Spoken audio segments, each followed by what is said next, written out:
dihack oleh si hacker itu dan mereka menggunakan ransomware. Nah, ini ransomware ini juga salah satu malware yang sangat jahat, ya.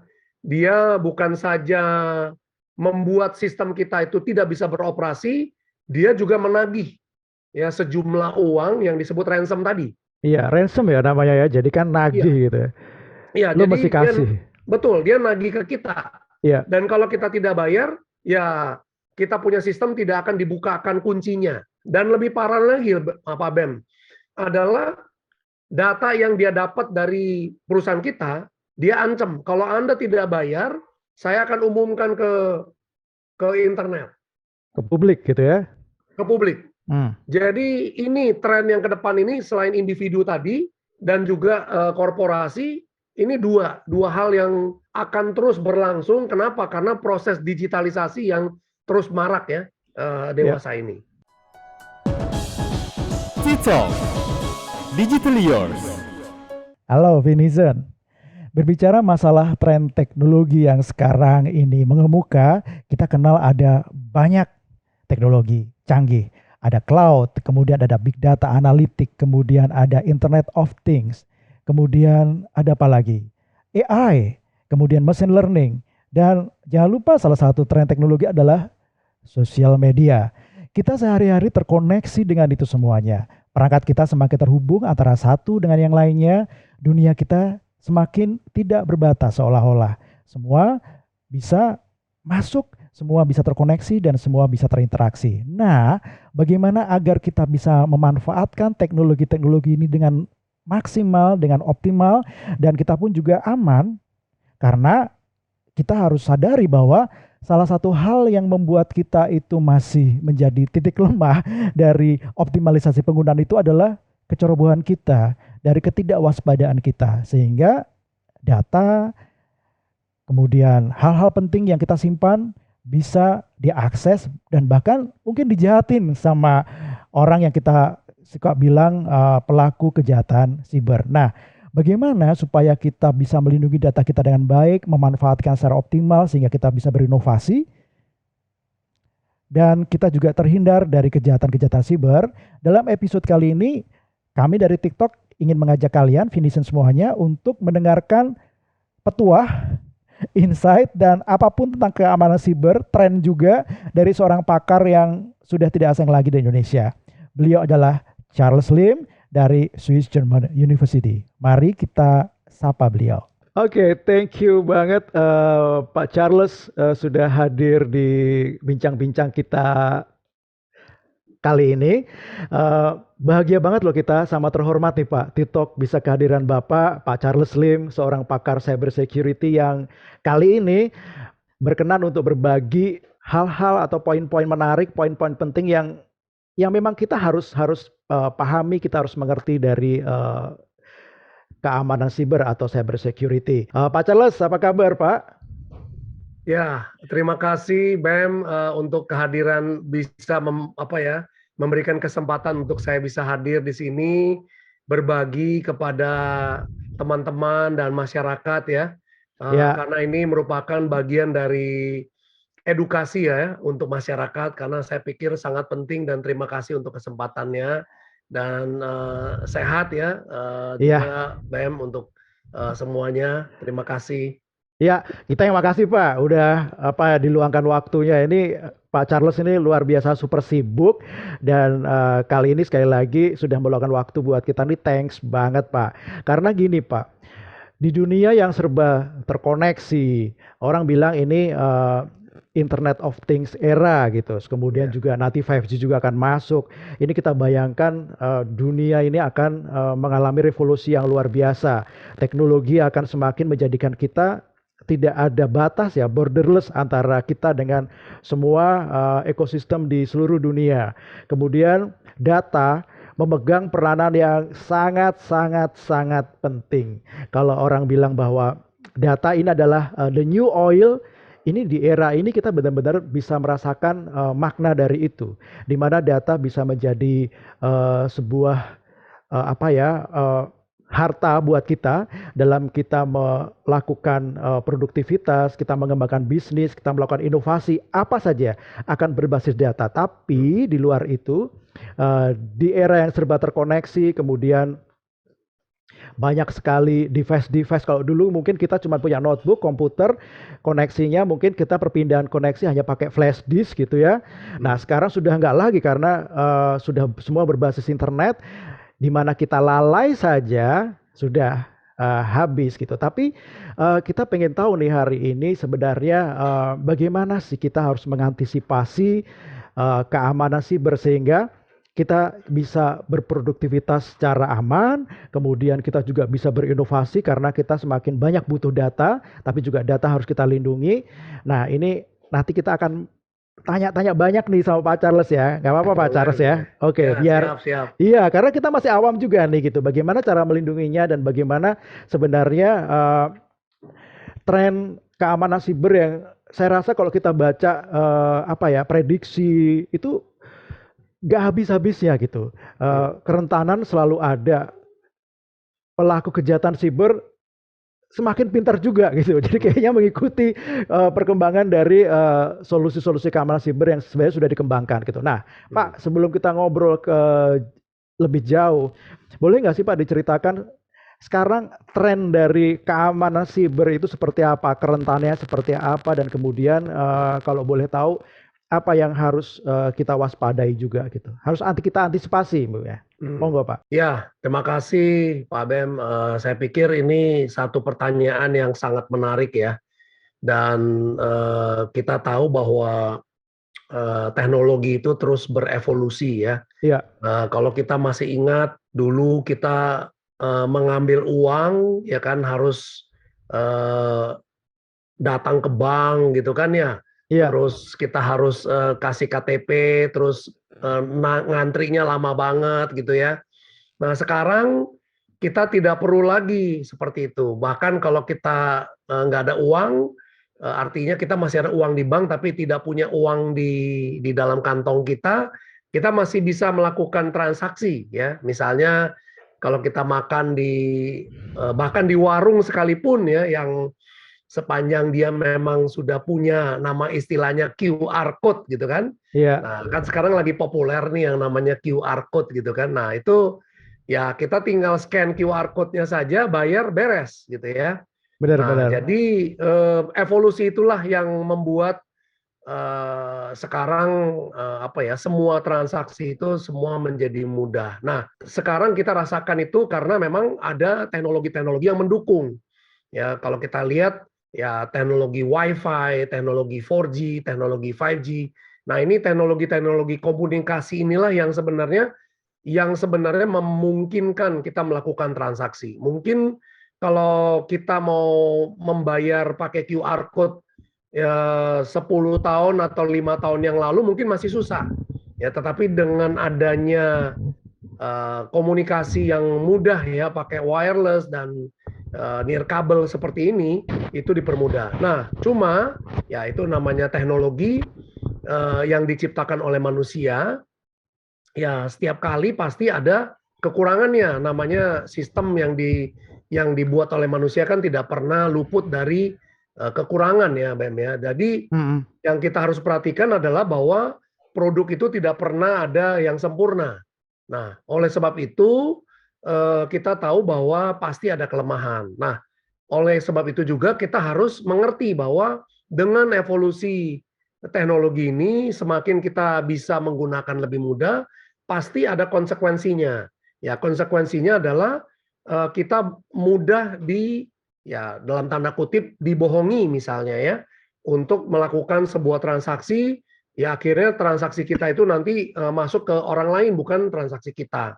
Nah, jadi kalau kita lihat trennya sebenarnya Pak Bem ini kita bisa melihat bahwa dulu semua transaksi itu terkotak-kotak ya. Jadi transaksi individu, transaksi bisnis itu semua terkotak-kotak ya. Jadi ada pemisahan lah, ada antara individu dan bisnis. Sampai sekarang memang ada, tapi sekarang sudah mulai berbaur ya. Sudah mulai kelihatan transaksi semuanya dipermudah. Ya, jadi kalau kita lihat pada ujungnya di dalam kita menghadapi teknologi ini adalah pasti ya yang namanya tadi saya bilang bahwa produk itu ada kerentanan, ya pasti nanti ujung-ujungnya itu mudah dieksploitasi.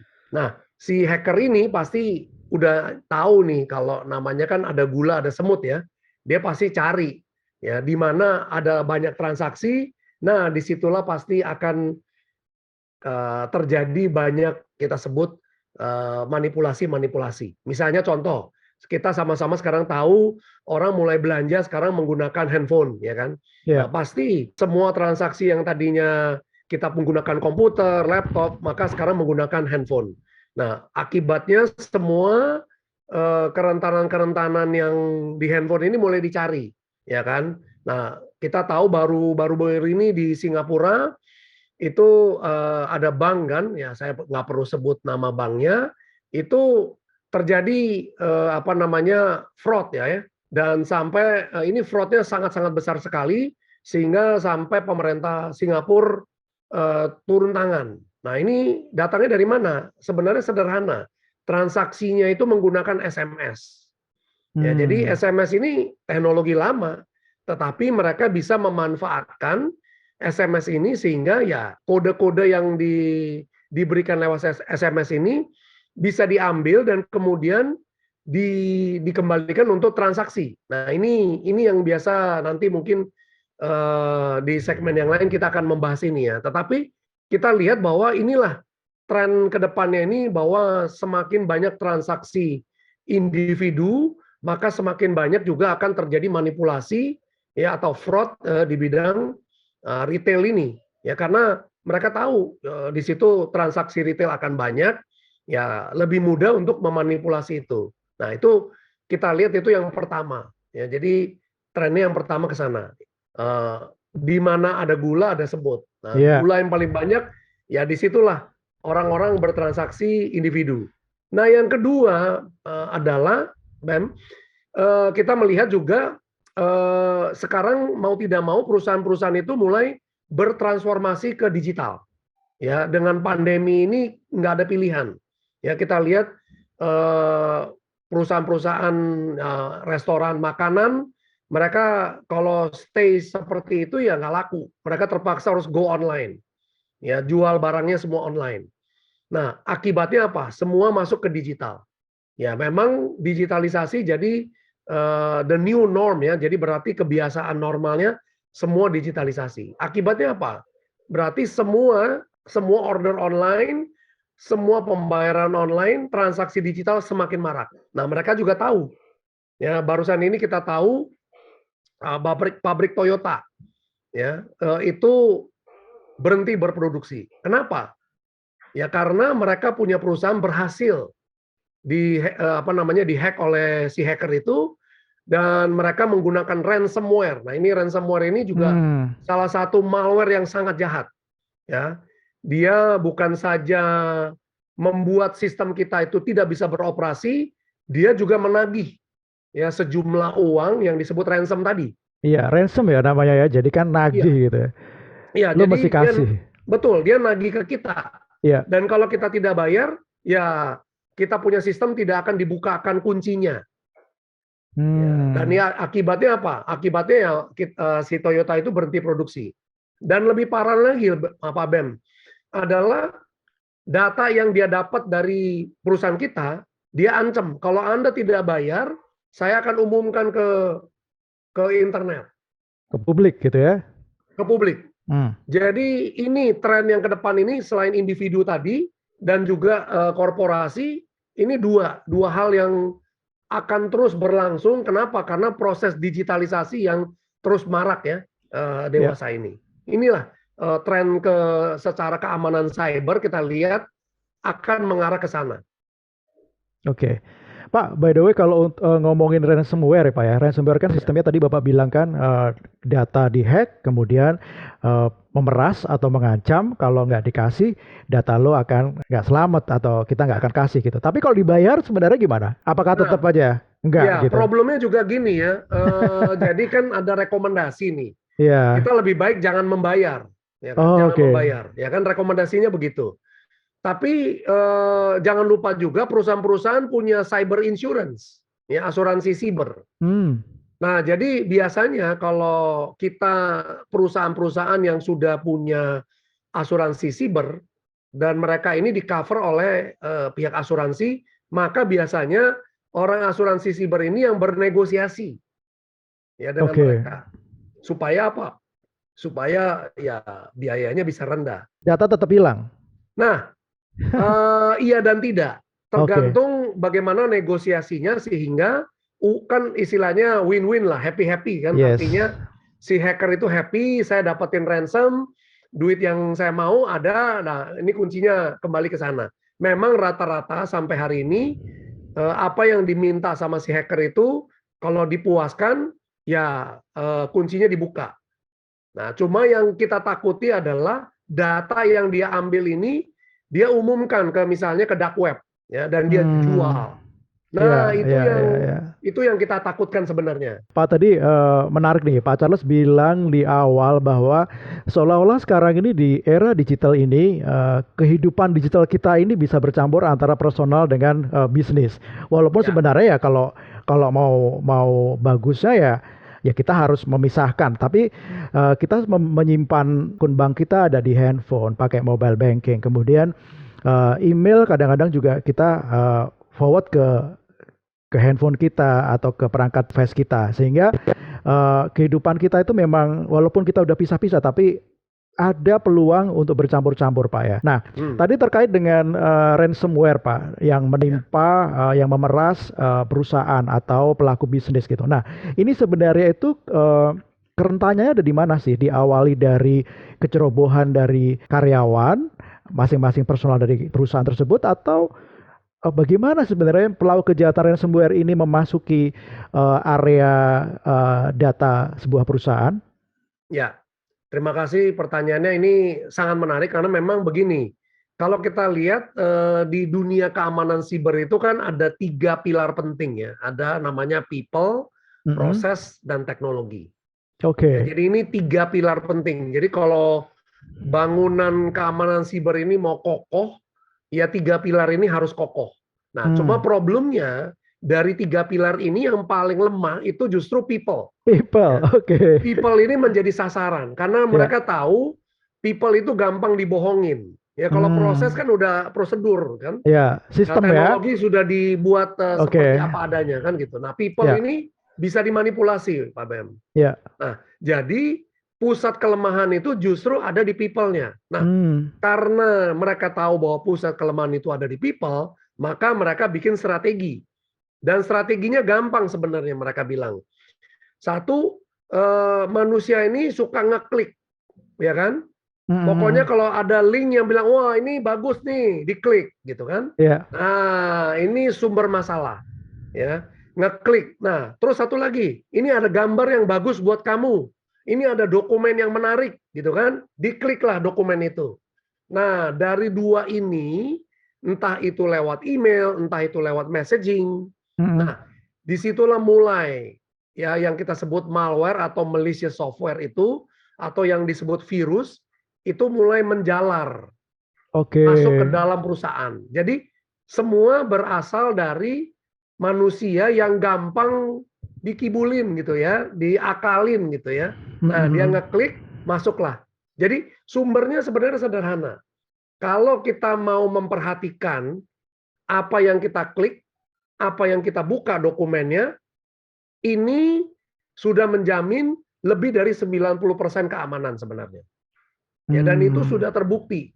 Ya, jadi dengan cara kita mendidik ya seluruh manusia yang mengklik atau membuka dokumen, maka kesalahan-kesalahan ini atau kefatalan ini bisa kita hindari atau bisa kita kurangi pada prinsipnya. Iya, iya. Ah, tadi menarik Bapak cerita bahwa faktor yang paling lemah kan people ya, kita Ya, gitu ya. ya. Kita suka klik sembarangan gitu. Nah, sebenarnya tipsnya apa sih buat kita ini? Apakah untuk ini loh, untuk mencari atau mengidentify bahwa oh link ini aman, link itu sebaiknya kita hindari, karena saya pernah baca Pak di sebuah studi gitu ya Pak Charles, bahwa sekarang mungkin pelaku-pelaku kejahatan itu tidak masuk itu ke link-link yang mungkin dulu pornografi gitu ya, pornografi atau link-link yang ya yang mungkin asusila gitu. Tapi sekarang bahkan mereka itu bisa masuk ke link-link yang tadi kalau Bapak bilang ada gula ada semut di awal tadi.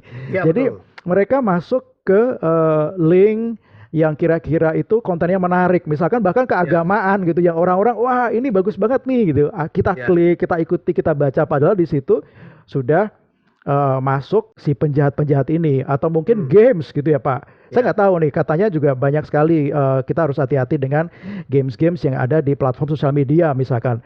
Memang menarik sih, kita ya apa namanya suka gitu, ini fun gitu. Kayak tadi ada konten-konten yang menarik, keagamaan atau sejarah atau apa yang kira-kira itu memang ilmunya ada gitu ya. Tapi ternyata mereka masuk ke situ. Nah ini benar nggak pakai gitu itu Pak?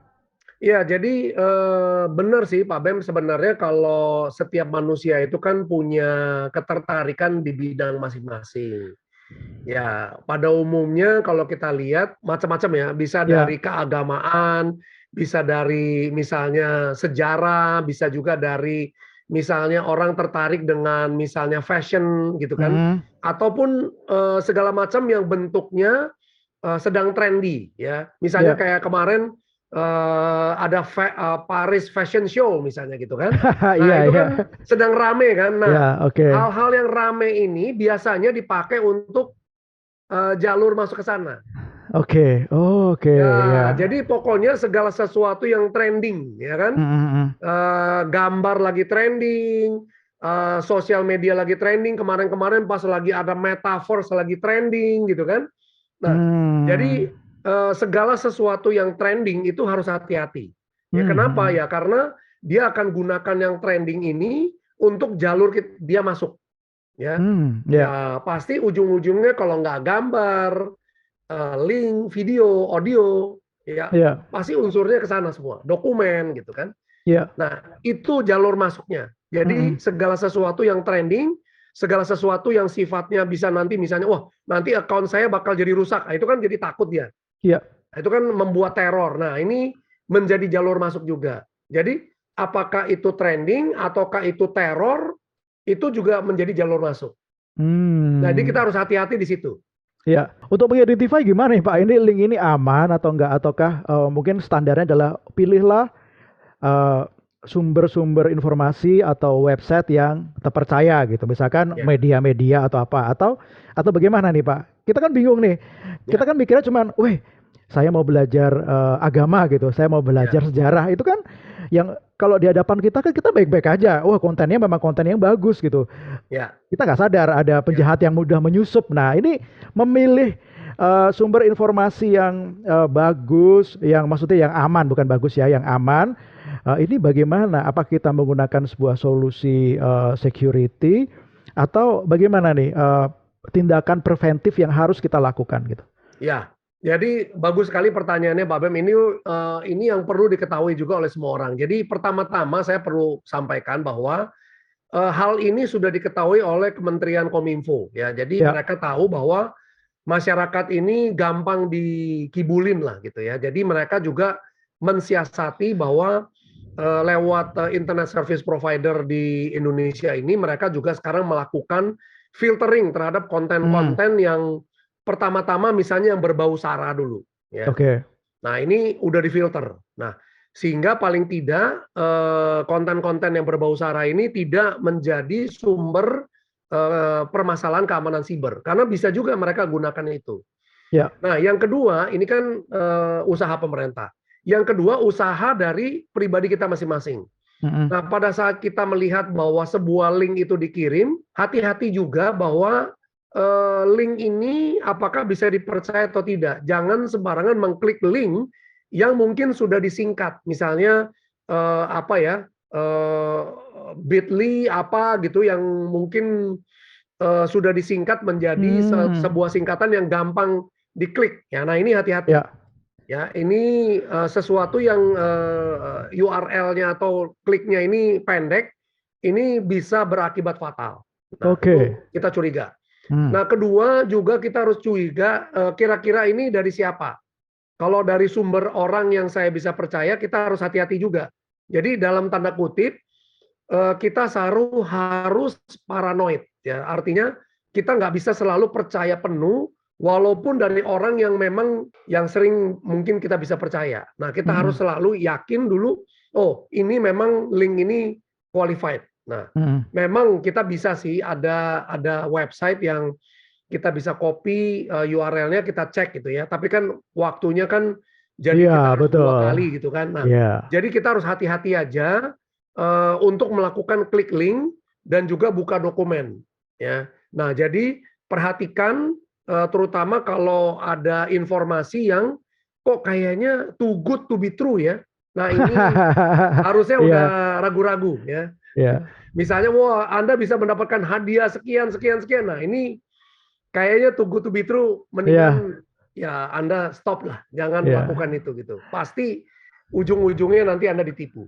Ya, itu lebih baik nggak usah diklik sama sekali ya, karena kan kadang-kadang ada email yang tiba-tiba menginformasikan kita orang tua dari London atau apa ngasih warisan ke kamu, itu kan. Nah, itu kenal aja kagak gitu kan. Kenalnya kagak, betul. Itu mendingan di remove aja deh. Nanti menjadi sumber malapetaka kan gitu kan. Iya, jadi lebih baik itu langsung di remove, nggak usah dibaca, nggak usah diklik gitu ya. Betul. Oke. Next Pak, apalagi Pak tipsnya Pak? Nah, jadi itu kan masalah tadi email, link, sama kalau kita lihat dibuka di website. Biasanya kan kalau di website itu kan kita suka nge-browsing, suka ada pop up ya yang muncul. Nah, supaya kita ngeklik. Nah, itu nggak usah diklik. Ya, ditutup aja. Kenapa? Itu biasanya iklan-iklan yang memang sengaja dia ingin mendapatkan uang kalau kita klik. Oh, I see. Nah, jadi seringkali muncul itu. Misalnya kalau kita baca news aja, kan banyak tuh yang pop up itu. Itu mendingan dilengkapin aja. Ya, jadi kita tutup aja sehingga menghindari ya tadi masalah-masalah yang berhadapan dengan tadi nanti masuknya virus ya dan sumber-sumber yang lainnya itu. Jadi pertama link jangan diklik, dokumen jangan dibuka, dan kalau ada yang misalnya waktu kita browsing itu terjadi ada pop up itu mendingan tutup aja. Oke, tapi ini tidak berlaku buat media ya Pak ya. Kalau di media kan banyak sekali yang iklan, artinya dari brand-brand ternama. Kalau itu aman ya? Ya aman, asalkan kita lewatin aja, jangan nggak perlu diklik lah. Oke. Siap. Oke, menarik ini. Ada gula, ada semut. Tadi ada people menjadi satu. People itu kita ya, orangnya. Ini menjadi satu faktor yang menjadi titik kerentanan karena kita suka ceroboh, kita suka lupa, dan sebenarnya mungkin niat kita baik, kita ingin mencari informasi yang bagus, tapi kita tidak sadar bahwa sumber informasi yang sedang kita akses itu ternyata sudah ada penyusupan dari pelaku kejahatan cyber gitu. Nah, tadi Bapak bilang bahwa kita mesti harus parno gitu. Kalau kita ngomongin parno, rasanya saya jadi ingat mungkin konsep zero trust gitu dalam menjaga data. Nah, bisa dijelaskan nggak Pak ini apakah tadi itu sudah menjawab konsep zero trust atau sebenarnya zero trust definisi seperti apa? Ya, jadi ini memang istilah yang sedang hot lah ya atau trending ya. Ya, zero trust architecture ini kan sebenarnya adalah suatu desain ya dari sistem yang mereka ingin mempromosikan bahwasannya seluruh sistem ini memang dirancang supaya tidak mempercayai apapun ya, sesuai dengan namanya zero trust gitu ya. Nah, dengan adanya zero trust ini artinya apa? Berarti kalau saya masuk ke sebuah sistem, maka sistem ini akan sama sekali tidak percaya sama saya. Artinya dia akan minta beberapa proof ya, beberapa bukti. Misalnya dia akan minta password kita, dia akan minta fingerprint kita, dia akan minta sebuah angka yang dia kirimkan ke kita ya. Ya, nanti kita akan bahas lagi yang namanya multiple factor authentication ini. Nah, ini supaya apa? Supaya dia bisa yakin sebenarnya Anda tuh siapa. Gitu ya. Karena di dunia digital ini kan mereka tidak kenal siapa Anda Ya, dan kalau di bank kan waktu tadi saya cerita di awal, kita datang ke bank, kita kan bawa bukti. Oh, ini saya, KTP saya, tanda tangan saya, orangnya ini, ya kan? Dan kita hadir di tempat gitu. Nah, dia tahu kita siapa. Nah, kalau di digital, dia kan tidak kenal kita siapa. Bahkan gambar kita aja dia nggak tahu. Nah, jadi daripada dia menganggap kita kenal, mendingan dia bilang saya tidak kenal kamu sama sekali. Ya, jadi konsep Parno tadi itu benar-benar diterapkan. Saya tidak kenal Anda harus membuktikan bahwa Anda itu siapa dan Anda harus bisa membuktikan bahwa Anda itu adalah Anda. Misalnya saya Charles, saya harus bisa membuktikan saya Charles. Ya, Bapak Bem harus membuktikan Bambang itu siapa, gitu kan? Nah, kira-kira gambarannya seperti itu, Bem. Ya, oke. Kalau begitu, apakah kalau bisnis sudah pasti ya, ini sudah menjadi suatu keharusan sebuah perusahaan, ya harus menerapkan atau menggunakan security solutions ya Pak ya, yang kuat, yang komprehensif, yang bisa menjawab dan bisa melakukan tugas-tugas tadi gitu. Nah, kalau kita sebagai perorangan, apakah kita juga sebenarnya wajib kita memiliki solusi keamanan siber di perangkat-perangkat kita, Pak? Dan kalau boleh tahu, mungkin rekomendasinya nggak usah nyebut brand, tapi solusi yang seperti apa yang mungkin bisa kita pertimbangkan untuk kita pakai di handphone kita, di di notebook kita, gitu. Pak Charles ada tips? Ya, jadi Zero Trust Architecture itu kan sebenarnya mereka ingin mengatakan kepada kita bahwa apa yang saat ini berlaku, yaitu Anda masuk menggunakan email dan password itu sebenarnya tidak cukup, gitu kan? Kenapa? Karena seandainya kalau saya tahu misalnya Pak Bem punya password, saya ambil, saya tahu user ID-nya, udah saya bisa masuk sebagai Pak Bem. Nah, orang lain tidak tahu bahwa saya sebenarnya adalah Charles, tapi login sebagai Pak Bem. Nah, ini kan sebenarnya udah terjadi fraud gitu kan, udah terjadi penipuan. Nah, oleh sebab itu makanya konsep ini sebenarnya dibantu oleh banyak cara. Misalnya kalau kita lihat dewasa ini perangkat-perangkatnya mobile itu sudah mulai menggunakan yang namanya tadi password, kemudian ada lagi yang menggunakan gesture, misalnya kita pakai gambar tertentu baru bisa masuk, atau kita menggunakan PIN lagi, ya kan?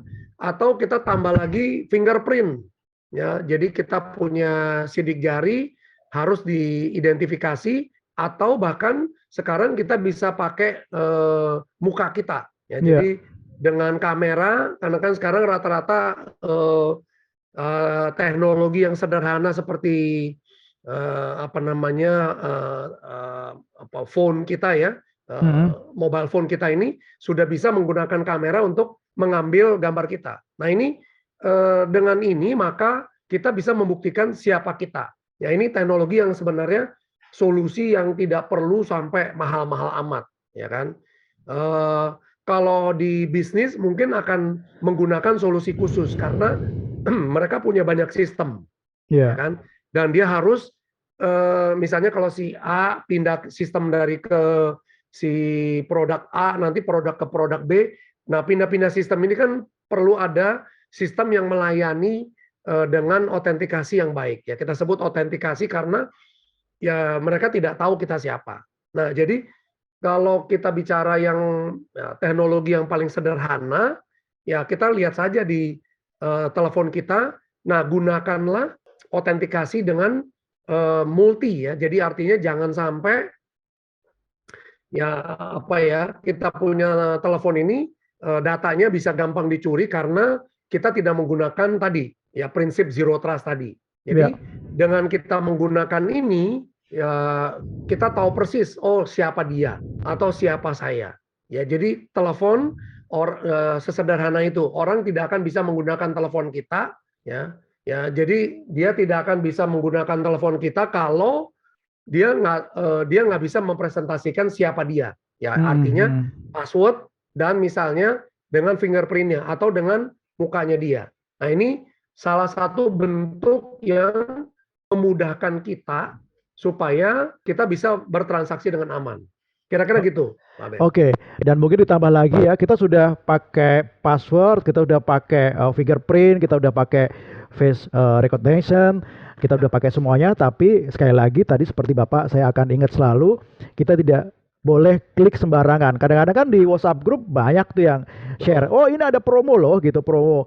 Ya ketika kita klik ya ternyata mengandung malware, bisa mengandung apa sih Pak namanya tadi yang kejahatan-kejahatan yang sudah disusupkan gitu ya. Ya, Nah, betul. ini yang mesti harus kita waspadai juga karena kita hidup di zaman yang serba terkoneksi dengan siapapun karena perangkat digital kita memungkinkan untuk itu, tapi sekali lagi kalau kita bisa simpulkan dari penjelasan dan informasi ataupun insight yang diberikan oleh Pak Charles bahwa waspada itu menjadi satu poin penting yang harus selalu kita miliki dalam kehidupan digital kita sehari-hari ya Pak ya. Kita harus selalu waspada dan menerapkan zero trust tadi. Sebaiknya kita jangan percaya apa-apa dulu, kita teliti dulu, lakukan autentikasi apakah ini valid atau tidak. Tapi kalau misalkan link itu tadi sudah disingkat-singkat, apalagi kita masih ragu, walaupun itu dikirim sama teman kita, lebih baik langsung delete, nggak usah diklik-klik ya Pak ya.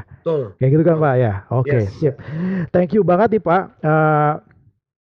Penjelasannya, kemudian juga tips-tipsnya ini saya rasa sangat menarik dan sangat insightful buat kita, apalagi kita sekarang hidup di era yang sudah mulai terbiasa work from home gitu, kemudian kita bisa bekerja dari kafe, dari mana aja, akses di mana saja, bisa semua orang, kalaupun kita nggak waspada, pelaku kejahatan bisa masuk ke dalam kehidupan digital kita sewaktu-waktu menggunakan data kita, memanipulasi kita, dan melakukan kejahatan-kejahatan digital, kejahatan cyber. Nah, thank you banget Pak. Tips-tipsnya, saya harap ini akan menjadi satu informasi yang menarik buat Finison sekalian, dan ingat tadi camkan ya, kita harus hati-hati, kita harus waspada, dan ingat semua pesan dari Pak Charles. Saya rasa dengan kita waspada, kita akan selalu insya Allah berhasil menjaga data-data kita secara aman dan terhindar dari kemungkinan serangan dari penjahat siber yang sekarang sudah semakin banyak dan semakin pintar rasanya ya Pak ya. Oke, thank you Pak Charles di sesi pertama ini, dan buat Finison kita masih ada satu sesi lagi dengan Pak Charles. Nanti kalian harus ikuti di obrolan kita berikutnya, masih membahas tentang keamanan siber, tapi dengan topik yang berbeda yang menarik dan penting untuk kita pahami. Thank you so much Pak Charles, thank you. Sehat-sehat buat Bapak, dan kita bertemu lagi di sesi berikutnya Pak Charles. Siap. Oke. Thank you Pak. Oke. Citalk, Digital Yours.